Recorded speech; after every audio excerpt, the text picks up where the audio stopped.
Big boss 9 Telugu 74వ రోజు. రీతూ చౌదరి తల్లి దెబ్బకి డీమాన్ హర్ట్. దివ్యకి దూరంగా ఉండండి భరణికి కూతురి సలహా. రీతూ చౌదరి తల్లి, భరణి కూతురు హౌస్ లోకి అడుగుపెట్టారు.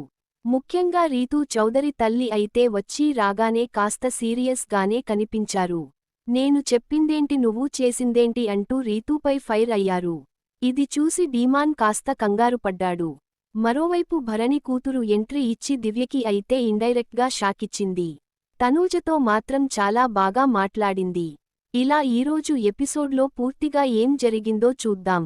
సీజన్ -9 మొదటి 3 వారాల్లో కనిపించిన భరణి వేరు. ఆ తర్వాత ఆడియన్స్కి కనిపిస్తున్న భరణి వేరు. ముఖ్యంగా దివ్య ఎంట్రీ ఇచ్చిన తర్వాత అటు తనూజ ఇటు దివ్య ఇద్దరి మధ్యలోనూ తెలీకుండానే భరణి నలిగిపోయాడు. ఆ దెబ్బతోనే హౌస్ నుంచి ఎలిమినేట్ కూడా అయ్యాడు. అయితే రీఎంట్రీ ఇచ్చిన తర్వాత భరణి కాస్త ఆచితూచి వ్యవహరిస్తున్నాడు. అయా